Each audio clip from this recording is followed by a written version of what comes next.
Okay, let's get into it. Today, we're doing a deep dive into what is probably the single biggest overhaul of the Dutch pension system in decades. I'm talking about the wet-to-komst-pensioen, the WADP. That's right. And this isn't just, moving some money around. This is a seismic shift in how hundreds of billions of euros are managed.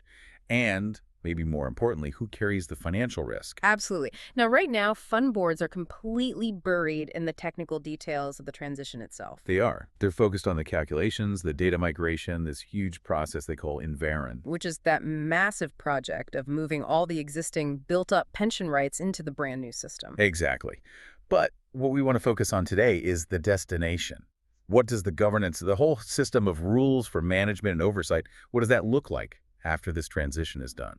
And the need to really rethink this comes from the core idea of the WADP itself, right? It's mandating this move to a defined contribution or premium agreement. Precisely. In the old system, participants could often rely on the fund board to sort of smooth things out, distribute a surplus, absorb a loss. The risk was pooled. Shared. The new contract really limits that kind of discretion. It explicitly transfers the financial risks much more clearly onto the participants themselves. They become the primary risk carriers. Okay, so if I'm the one carrying all the risk, I'm going to want a much louder voice. But the old governance models, they were built for the old system, balancing social partners, employees, employers, retirees. Yes, and we often looked at that through the lens of something called agency theory. Right. Agency theory basically starts from a point of conflict. How does the principal, that's you, the pension participant, make sure the agent, the fund manager, is really acting in your best interest? And that required, sticks and carrots. So heavy regulation, auditors, supervisors watching over their shoulder. Exactly. Gatekeepers to prevent bad behavior. But the WADP shift, it Right. kind of pushes us away from that model. Well, it pushes us straight into what's called stewardship theory. See, the new contract is complete. The rules for how your assets are handled are all set up front. The board can't really do that old art of redistribution anymore. Their job becomes all about execution. And stewardship theory assumes everyone's on the same team. It assumes a common interest, yeah. So it prioritizes things like engagement and transparency to make sure managers are acting as good stewards.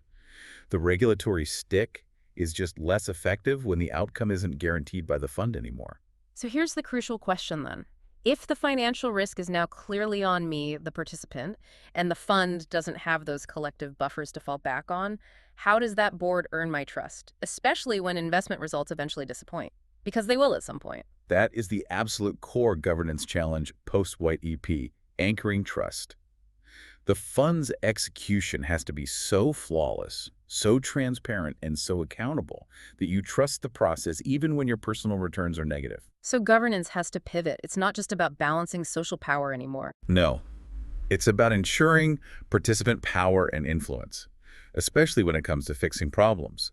The voice of the risk carrier has to be heard, and it has to be heard at the very top. That makes the shift from theory to practice just incredibly important, which brings us to what you're calling the new operational battlefield. If the governance mission is trust, then the operational mission has to be, what, flawlessness? Pretty much. Yeah. Fund performance isn't going to be judged on that art of redistribution anymore. It's all about technical and operational excellence. And the demands are huge, I take it. Immense. The WADP requires these incredibly complex technical changes to all happen at the same time. I mean, think about administration.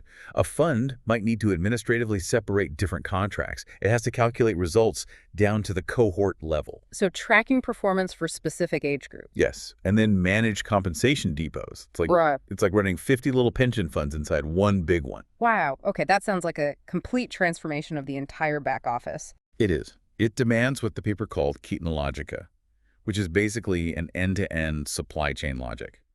The board is now responsible for organizing and monitoring its entire outsourcing chain.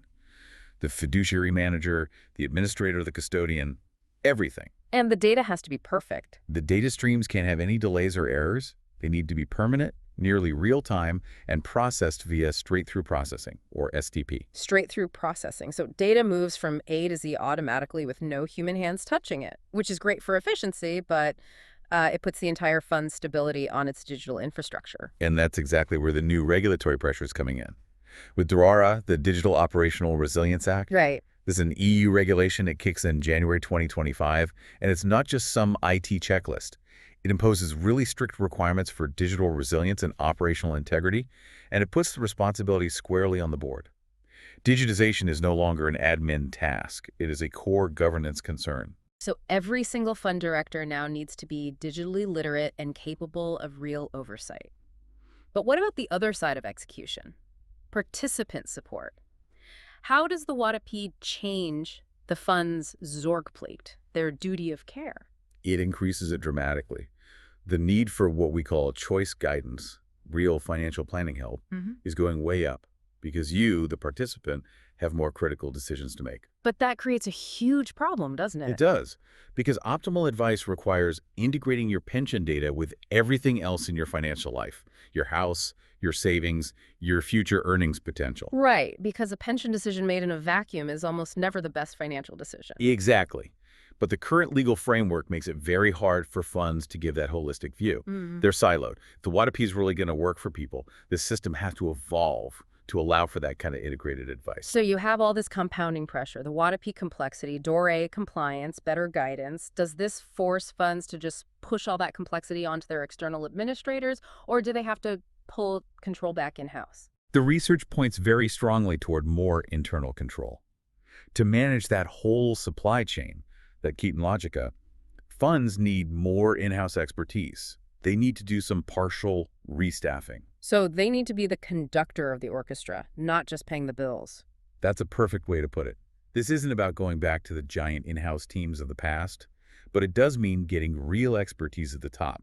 The paper even suggests that appointing a chief operating officer, a COO, will become pretty much essential. To really understand what that ideal structure might look like, we should probably look abroad. Now, international comparisons can be tricky because the Dutch system is so unique with its mandatory participation and huge scale. True, but we can still learn a lot. Keep the Shear's framework on success drivers for global funds is a great place to start. He outlines 5 key characteristics of world-class pension organizations. Okay, let's hear them. First is conflict-free interests, just total alignment between the fund and its participants. Second, good governance. That means strategic, visionary, and expert leadership from the board. Third is critical mass. Scale. Yes. Shear says the benefits are proven for funds managing at least $50 billion. $50 billion. That's a huge number. For a lot of smaller Dutch funds, that basically means consolidate. It does. Fourth is a convincing investment vision. The fund has to be the one setting the strategy, not just taking what its external providers offer. And then the fifth one, this is the one that always causes a stir in the Netherlands. Go on.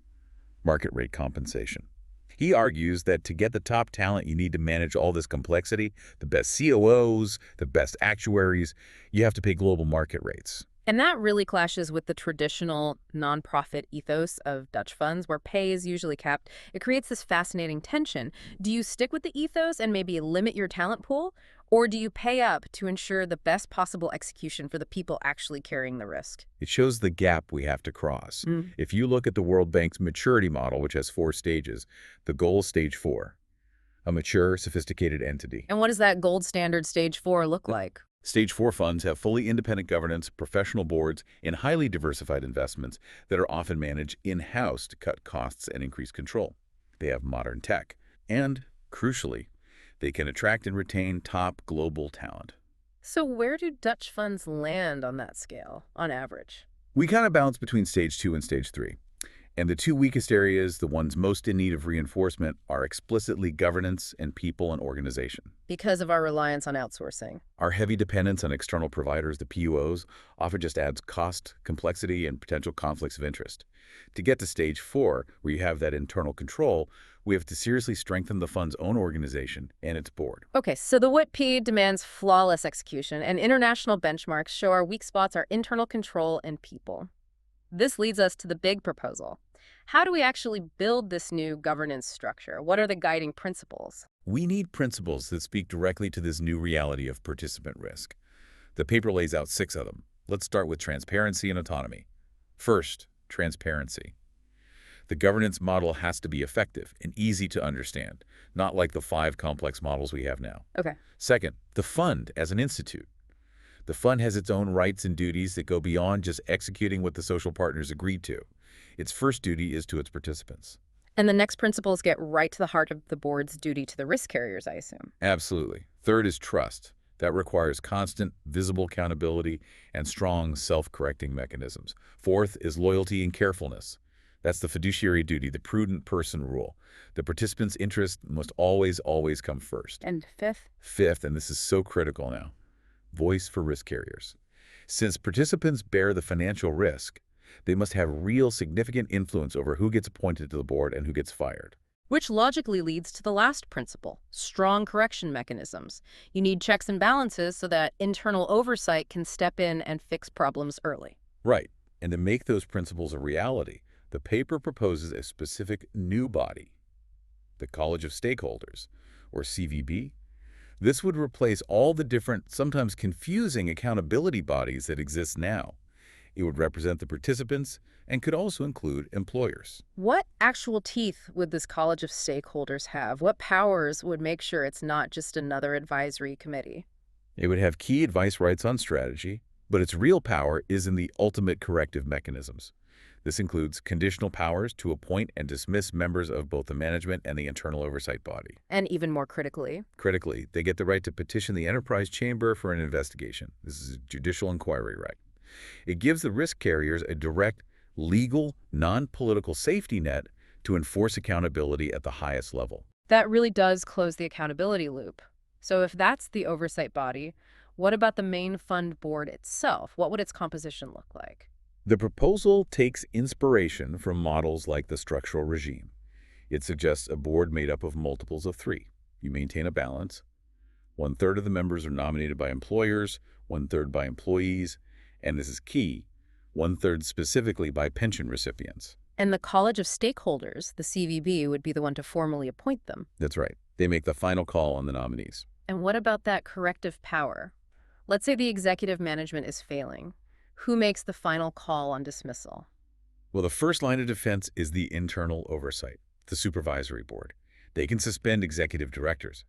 But the CVB, representing the participants, holds the ultimate power to dismiss any member of the board or the supervisory board. So it truly embeds the power of the risk carriers at the very top of the pyramid. That's the entire idea. This whole deep dive really makes it clear that the WADAP is forcing Dutch pensions into this dramatic leap in maturity. It's turning governance from just a compliance chore into a real competitive advantage. Operational quality, data integrity, digital resilience, that's the new foundation for trust. And that huge increase in the need for expertise and scale to handle DURA, STP, all this complexity, it means consolidation is just unavoidable.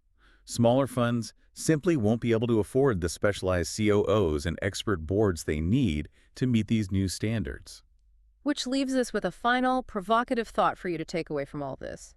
If a fund's performance is now primarily defined by its execution quality and its digital integrity, and if participants are the sole risk carriers, what specific, measurable metrics, something beyond just investment returns, should this powerful new College of Stakeholders use to hold its fund management truly accountable? Should it be something quantifiable, like administration error rates, maybe digital resilience scores, or should it be about something like cost efficiency relative to the fund scale?